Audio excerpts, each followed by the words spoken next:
2020년 11월 3일 최고위원회를 시작하겠습니다.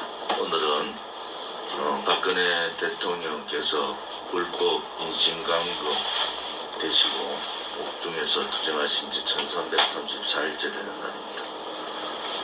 지난 11월 21일 김해 신공항 폐지 반대 문재인 퇴진 규탄 대회를 대구에서 가졌습니다. 대구의 많은 시민들, 경북 도민들과 자유우파 또 우리 공화당 동지들께서 많이 참석해 주셔서 김해 신공항 폐지가 또 정책의 시스템을 무너뜨린 이 오만의 문재인 정권을 규탄하고 또 거기에 따라서 검증위가 아직까지도 최종적으로 김해 신공항이 안 된다는 편이 아니라 김해 신공항을 보완해야 된다는 입장을 가지고 있음에도 불구하고 정치적인 공항을 만들기 위해서 가덕도 신공항을 몰아붙이고 있는 더불어민주당 또 국민의힘의 이 부산 국회의원들의 행태에 분노를 금할 수가 없습니다.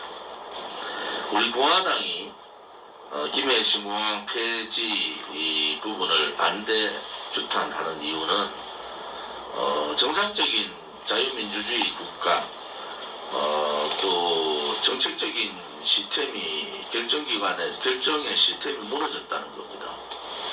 그것은 비정상이고 그것은 국가가 아닙니다. 집권당 혹은 어떤 지역의 당리당략에 의해서 국가의 의결기고 또 세계 전문가의 자문을 받고 또 경제성을 따지고 그 보는 항목들이 수많은 항목들의 검증을 거쳐서 결정된 국가의 정책이 특정 지역의 이익, 특정 선거를 위한 표를 구하기 위해서 또 특정 정당의 이익을 위해서 그것이 바뀌는 것이 잘못됐다는 겁니다. 저는 김해 신공항 확장 사업 자체에 대해서 반대했던 사람입니다. 그렇지만은 국제 전문기관의 프랑스 전문기관의 검증을 통해서 결정된 국책 사업이기 때문에 그 부분에 대해서 수긍을 하고 국가 정책에 대해서 따르는 겁니다. 그런데 전문가의 전문 지식도 배제해버리고 국민의 뜻도 배제하고 경제성 안정성도 배제해버리는 그 자체가 국가로서는 해서는 안 되는 일이기 때문에 우리 공화당은 반대를 하는 겁니다. 이것이 부산이다, 대구다, 지역적인 이 싸움이 아닙니다. 이것은 자유민주주의의 시스템이 무너졌다는 겁니다. 그것도 선거를 얼마 남지 않은 상태에서 보궐선거, 그 보궐선거의 원인자가 누굽니까? 오거돈이라는 성추행자 아닙니까? 지금 9월경에 부산의 시장이나 경남도지사, 울산시장의 문제가 심각하지 않습니까? 부산시장 오거돈은 성추행으로 본인 스스로 물러났고 재판을 기다리고 있는 상황이죠. 경남도지사 김경수는 드루킹 댓글 사건에 의해서 2심에서 2년형을 받은 사람이에요. 울산시장 선거 개입 문제 때문에 검찰 조사를 받고 있는 사람입니다. 그 사람들이 과연 이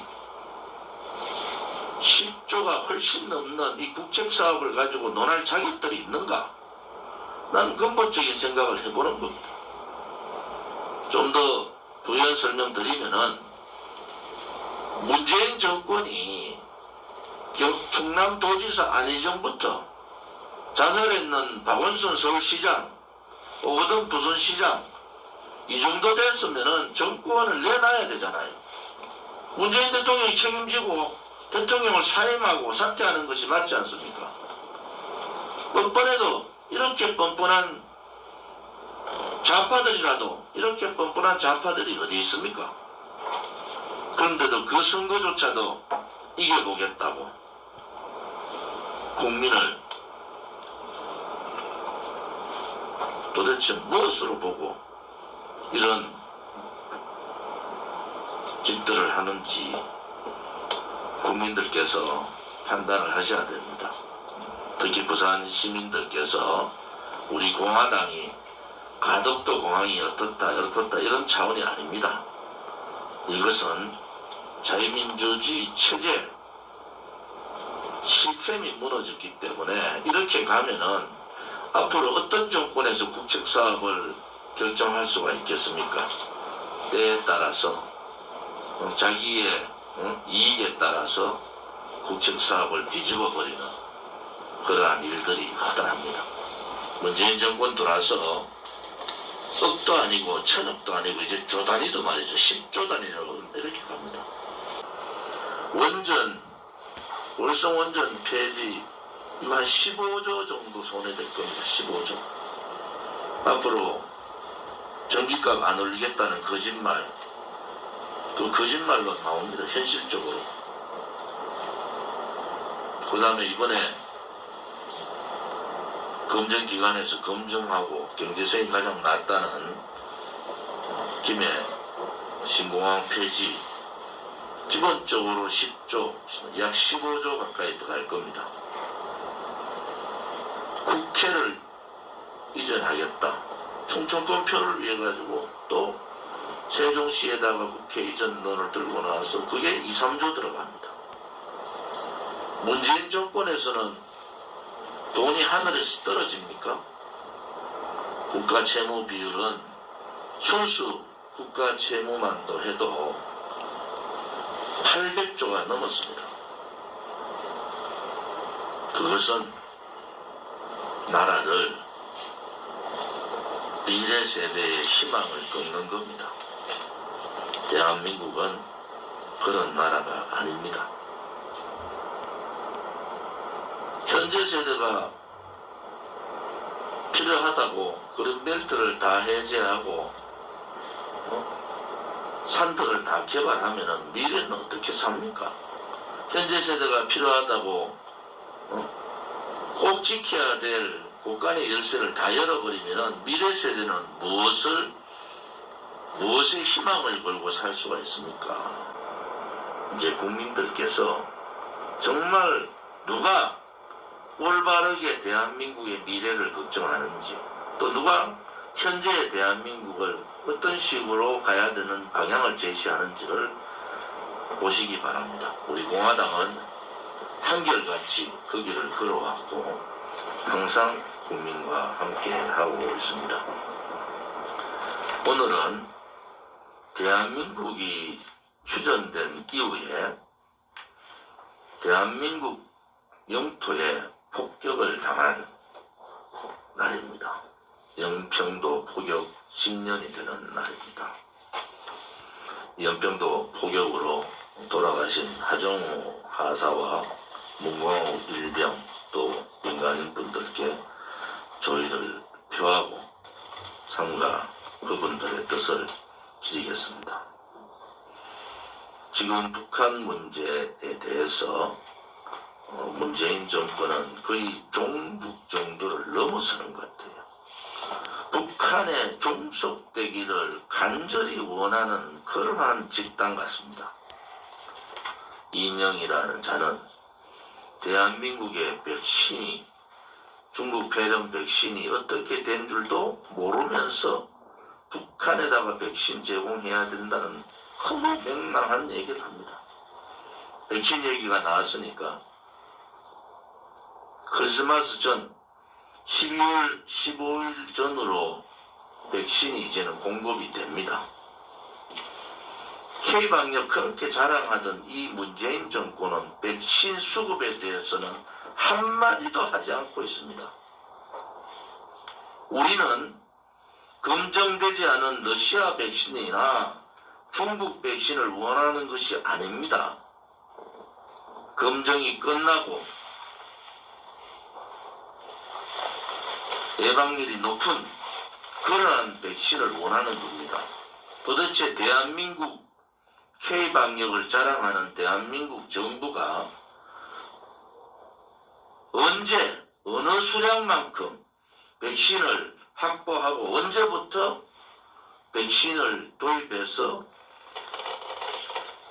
처방하는지를 얘기를 해야 되지 않습니까?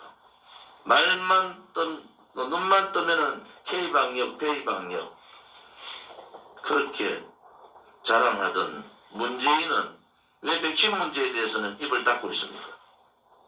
그러면서도 G20 화상회의에서 한국 K방역을 배우라는 얼토당토나는 얘기를 하고 있습니다. 국민들께서 K방역의 실체를 아셔야 됩니다. 대한민국이 자가 신속 진단 키트를 할 수 있는데도 못하는 이유를 국민들께서 이제 아셔야 돼요.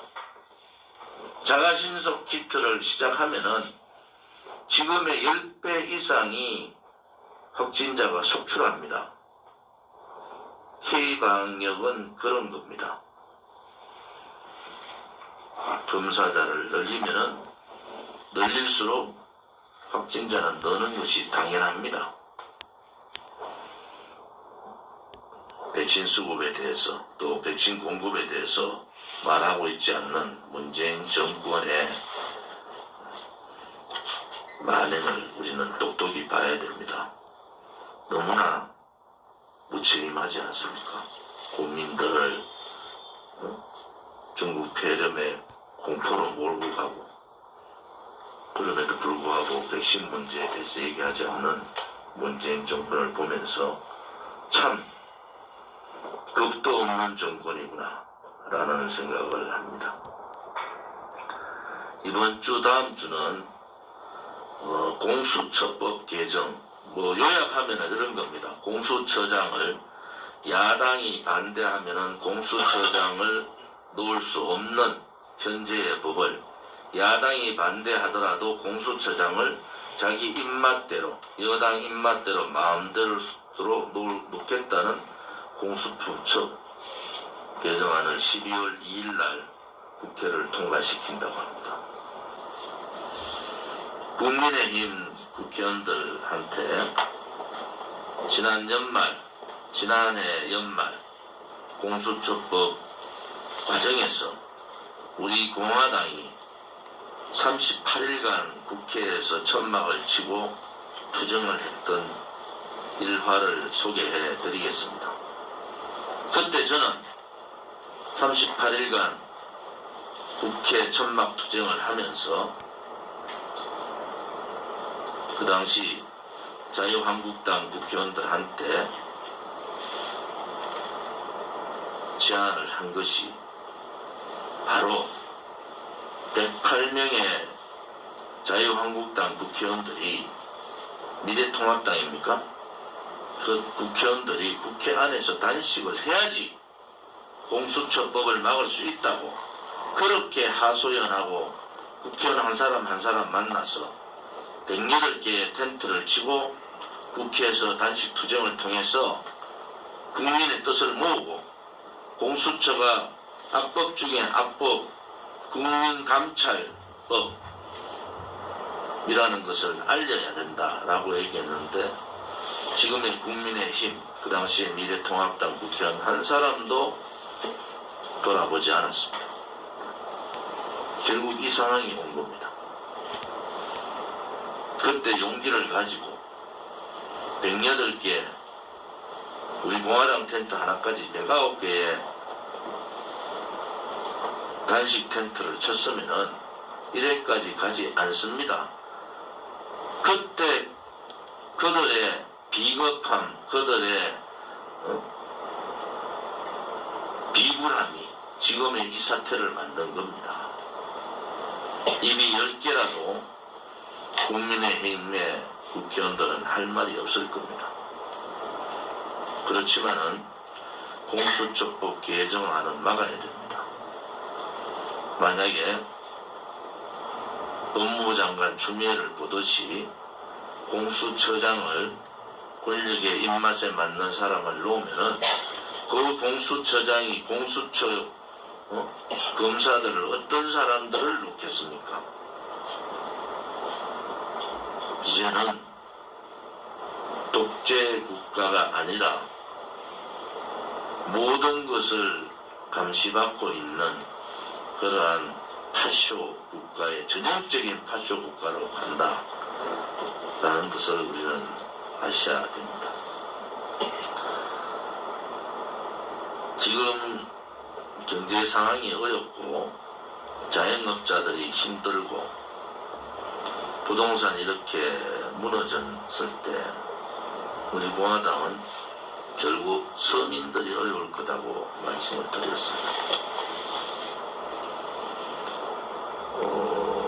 소득 5분위 중에서 1분위 소위 말하는 최소득 최하 20%까지의 근로소득이 10% 이상이 줄었습니다. 사업소득도 8% 이상이 줄었어요. 그런데 소득 상위 1분, 상위 5분이 있는 상위 20%는 사업소득이 5%가 더 늘었습니다.